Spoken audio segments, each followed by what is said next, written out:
Hi guys, good evening.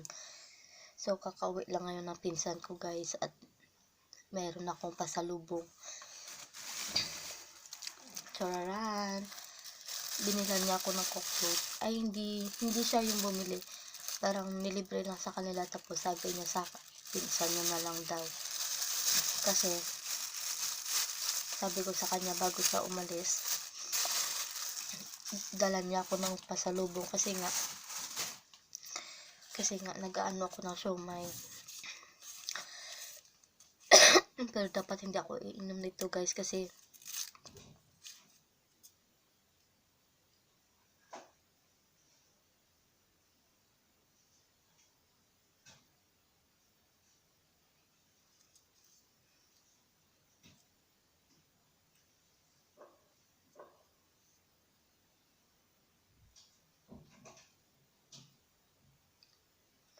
guys baka ma-trigger yung yung hika ko kasi nga chocolate tapos inuubo pa ako, pero okay lang yun kasi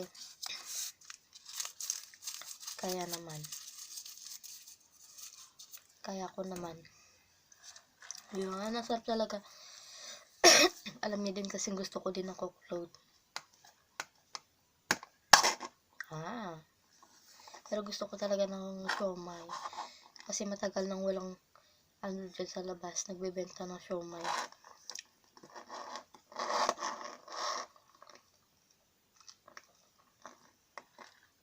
Sarap. Yung totoo yan guys, kaya ako binila ng float dahil meron akong aalagain. Bagong aalagain. Ayan. Dito ko nilagay yung uniform ni Mary kasi hindi ko pa pinlansya yun kasi siya, maukot-ukot lang siya ulit.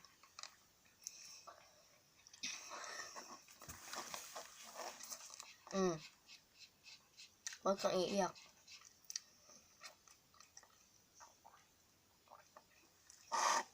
Medyo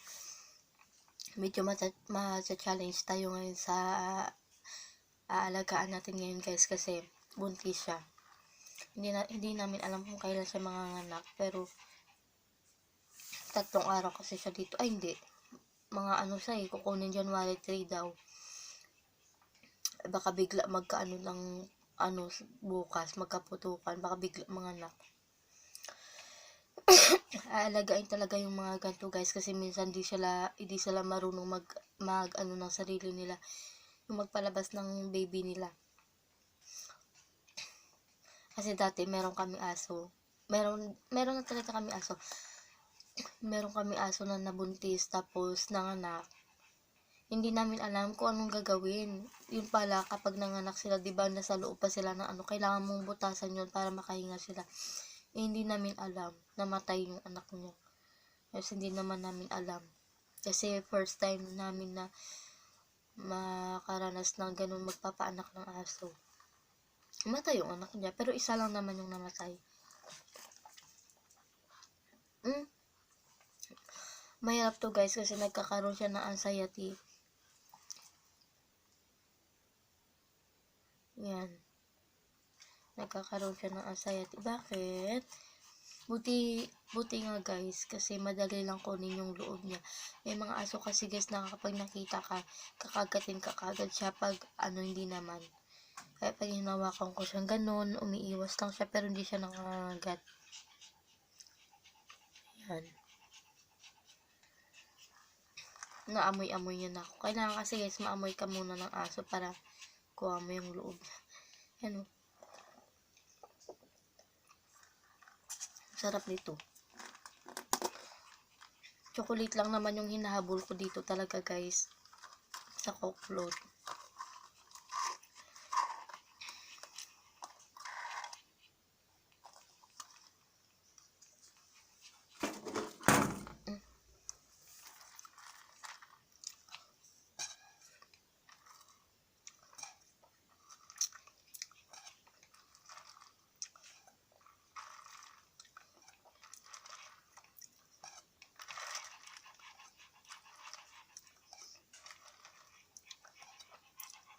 Pero Coke lang naman to guys kasi may chocolate siya. Yung chocolate kasi nakaka-trigger siya minsan ng ng asthma. Kaya minsan ako kumakain ng chocolate kasi mabilis maano yung lalamunan ko. Pero ngayon, pabalik-balik na yung ubo siya kasi yung ubo ko. Mahirap lang kasi guys, hindi ako makainom ng gamot. Doon lang ako nahihirapan kasi pag nakainom ako ng gamot, nagkakaroon ako ng allergy.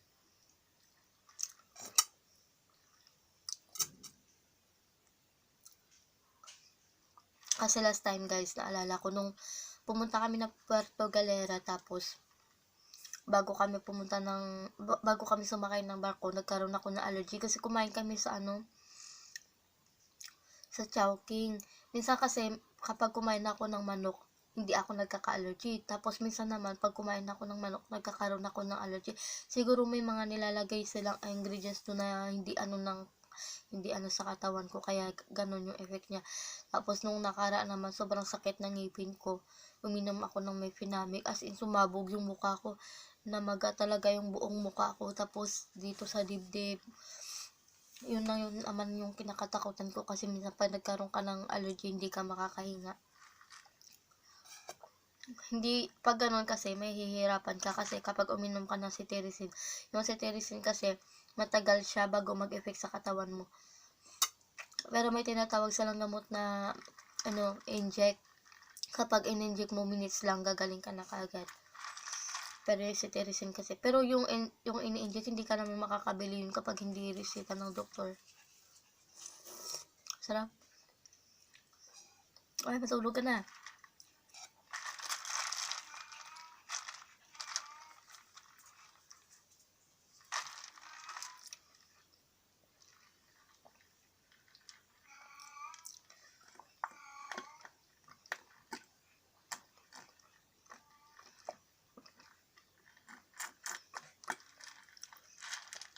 Yung pinsan ko talaga guys, lagi niya akong binibilhan.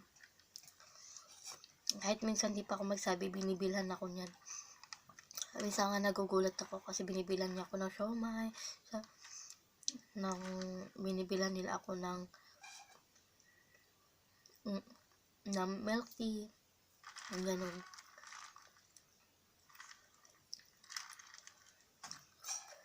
Pero minsan guys, nag-aaway kami nun.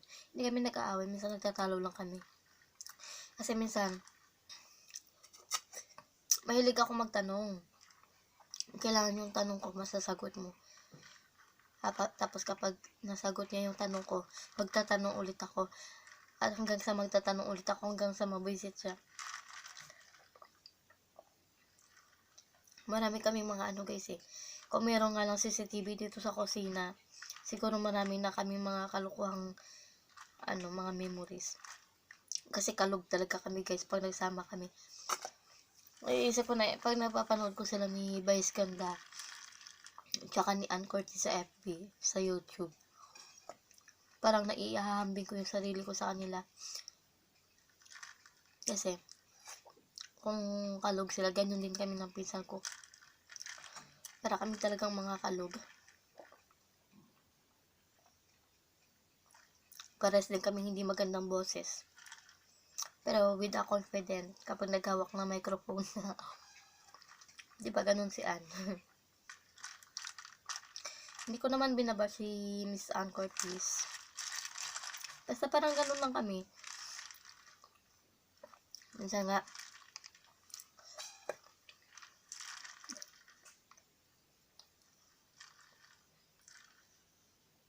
sarap talaga nito guys. Pero pag ganito, hindi ko naubos kasi malaki at saka gabi na kasi. Tsaka bukas magluluto kami, pa kami. Tawag doon? Maglilinis pa ako ng aso. Pero okay naman guys, kasi kay-rebels lang naman ang lahat. Kasi tulong-tulong kami. Kasi, nung New Year, nung Christmas, kami nandito sa bahay, tulong-tulong kami. Gawin mo yung ganyan, gawin mo yung ganito, gawin mo yung ganyan. Parang may kanya-kanya kaming gawain. Tapos kapag hindi na ano ng isa, gawin ng isa, ganun. Kaya hindi kami masyado nahirapan nung Christmas kasi tulong-tulong kami. Kasi ganun talaga, kasi kapag tulong-tulong kayo, hindi kayo mahihirapan.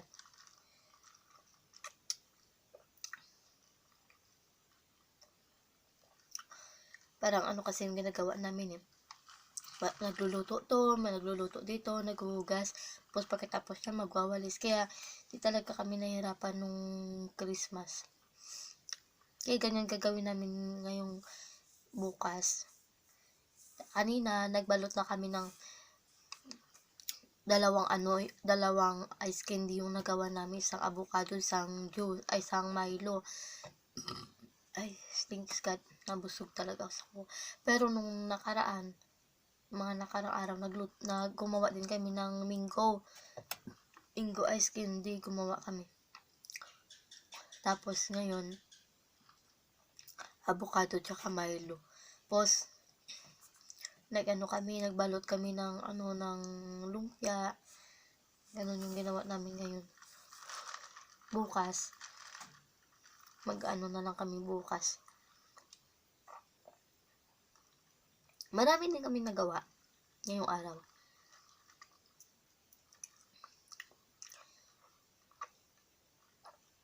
Minsan nakakalungkot lang kasi ito yung first time, ito yung December na hindi namin kasama yung pinsan ko.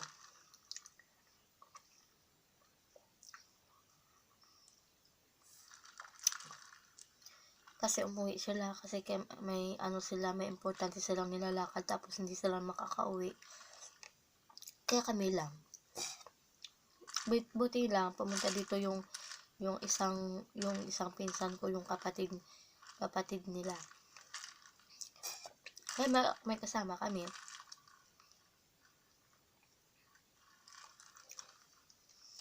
So guys, kailangan ko na tong ubusin. Maitim talaga yung kilikili ko, guys. Ang sarap kasi, guys, eh.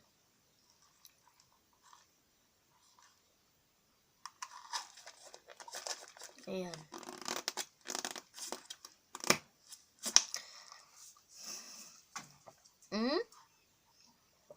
Bakit? Diyan ka lang sa salo kasi mas ako dyan kasi baka pa dito ka sa kama maglaglag ka o magtanong-tanong ka, mga anak ka ng biglaan. Wala tayong dito. Kung tatakot pa naman ako dito, tayong dalawa dito. Bakit? Siya, guys, naninibago siya. Ayan. Naninibago siya. Pero yung nandito yung isang aso din na iniwan din sa amin. And guys, so pag ko siya, lumalayo siya. Ayan. Parang natatakot siya ba? So, huwag ka matakot sa akin. Nung iniwan din yung isang aso dito nung nakaraan. Si Luna. Mabait si Luna, sunod sa akin ng mga ilang araw na. Parang ayaw na mawala sa bulik ko, sa pet ko. Sunod yun. Pero hindi siya katulad ng isang aso namin na kapag nagtago ako, umiiyak. Pero si Luna, sunod lang siya ng sunod. Kasi pag nagtago ako, hinahanap niya talaga ako. So guys, kailangan ko nang matulog, guys. Bye-bye. Good night.